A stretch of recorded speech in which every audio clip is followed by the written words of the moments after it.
Antarctica, धरती का सबसे ठंडा, सबसे रहस्यमयी और सबसे खतरनाक इलाका।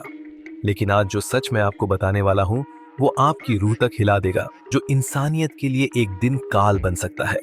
हजारों साल पुराना वायरस जो आज भी जिंदा है और सिर्फ सही वक्त का इंतजार कर रहा है। सोचिए, जब इंसान का अस्तित्व तक नहीं था, जब धरती पर जंगल, बर्फ और पहाड़ ही राज कर रहे थे, उसी समय एक वायरस पैदा हुआ और एंटार्कटिका की मोटी बर्फ की परतों में कैद हो गया।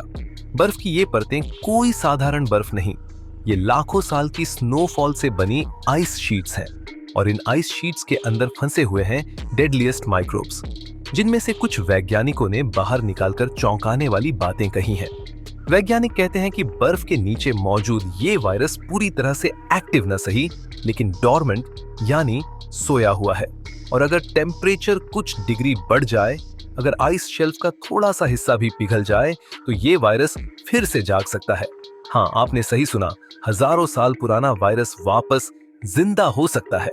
सोच कर देखिए, इंसान आज modern technology, AI, medical science की बात करता है, लेकिन क्या हम उस वायरस को रोक पाएंगे जिसे नेचर ने खुद सील कर रखा था?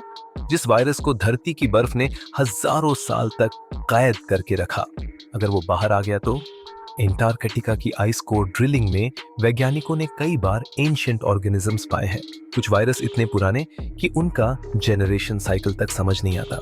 कुछ वायरस तो ऐसे हैं जिनका जेनेटिक स्ट्रक्चर आज के किसी भी माइक्रो ऑर्गेनिज्म जैसा नहीं है, यानी ये बिल्कुल अननोन स्पीसीज है। किसी को नहीं पता कि ये कैसे फैलेंगे, कितनी स्पीड से अटैक करेंगे और किस किस स्पीसीज को टारगेट करेंगे। ये सिर्फ कहानी नहीं, ये धरती की सच्चाई है। दुनिया के कई वैज्ञानिक कहते हैं कि क्लाइमेट चेंज यानी तापमान बढ़ने से बर्फ रिकॉर्ड स्पीड से पिघल रही है, दुनिया भर में हीट लेवल बढ़ रही है, और ये सब मिलकर एंटार्कटिका की बर्फ को कमजोर कर रहा है। और जब आइस वॉल्स टूटती हैं, तो सिर्फ पानी नहीं निकलता, साथ में निकलता है नेचर का ऐसा पास्ट जिसे हमने कभी देखा ही नहीं। सोचिए, अगर कोई वायरस हजारों साल पहले किसी जानवर में फैला हो जिसकी स्पीशीज आज धरती से गायब हो चुकी है, वो वायरस अगर ह्यूमन बॉडी में आ गया तो हमारे इम्यून सिस्टम ने कभी उसके खिलाफ लड़ाई नहीं लड़ी। यानी जीरो इम्यूनिटी, और जीरो इम्यूनिटी का मतलब जीरो डिफेंस। और अगर वो वायरस एयर में फैलता हो या पानी में या किसी बर्ड के जरिए ट्रैवल कर जाए, फिर क्या होगा?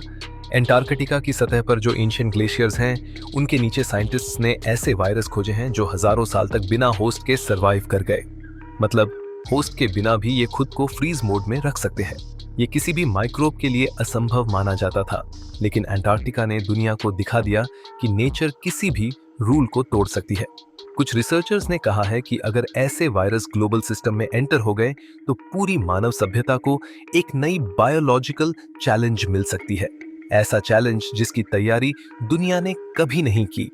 कल्पना कीजिए, एक वायरस जो तापमान कम होते ही स्ट्रांग हो जाए और गर्मी में कमजोर, या ऐसा कोई वायरस जिसे ऑक्सीजन से फर्क ही न पड़े, या ऐसा वायरस जो केवल एनिमल्स को इन्फेक्ट करे लेकिन बाद में म्यूटेट होकर ह्यूमंस तक पहुंच जाए। म्यूटेशन, हाँ, ये एक ऐसा शब्द है जो डर पैदा करता है, क्योंकि आज का वायरस कुछ समय में न्यू शेप ले सकता है, न्यू स्ट्रेंथ ले सकता है। एंटार्कटिका के एंशिएंट वायरस भी म्यूटेशन का खेल खेल सकते हैं, क्योंकि नेचर के पास समय था और वायरस के पास धैर्य। वैज्ञानिकों ने एक बार साइबेरिया की बर्फ से भी लगभग 30,000 साल पुराना वायरस जिंदा किया था, जो अमीबा को इन्फेक्ट करता था। उन्होंने प्रूव किया कि एंशिएंट वायरसेस सिर्फ कहानी नहीं, वो रियल हैं और आज भी जिंदा हो सकते हैं। जब साइबेरिया की बर्फ में ये सच मिला तो एंटार्कटिका का डर और बढ़ गया, क्योंकि एंटार्कटिका की बर्फ साइबेरिया से कई गुना ज्यादा पुरानी है। अब सोचो, अगर वहां का वायरस रिवाइव हो गया तो उसकी ताकत कैसी होगी?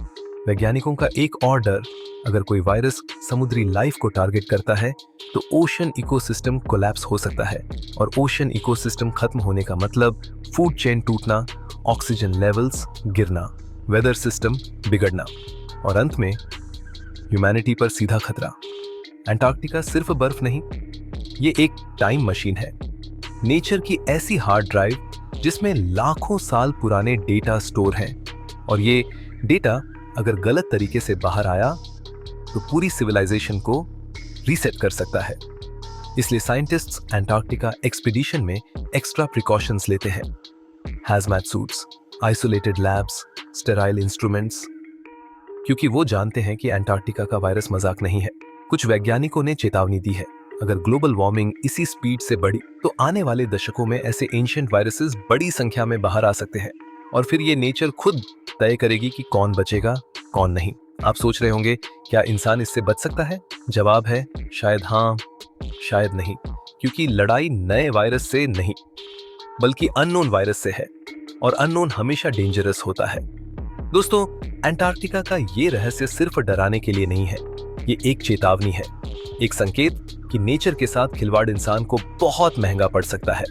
अगर हम टेम्परेचर कंट्रोल नहीं करेंगे, पोल्यूशन कम नहीं करेंगे, ग्लोबल वार्मिंग नहीं रोकेंगे, तो आने वाली पीढ़ियों को उन वायरसेस से लड़ना पड़ेगा जिनके बारे में हमने कभी सुना भी नहीं। और याद रखिए, नेचर कभी हार नहीं मानती और वायरस वो तो हमेशा मौके की तलाश में रहते हैं। अगर आपको यह वीडियो जानकारीपूर्ण लगा हो तो फैक्ट-एक्स हिंदी चैनल को सब्सक्राइब जरूर करें। आपका एक सब्सक्राइब हमें और भी शक्तिशाली रिसर्च करने की ताकत देता है।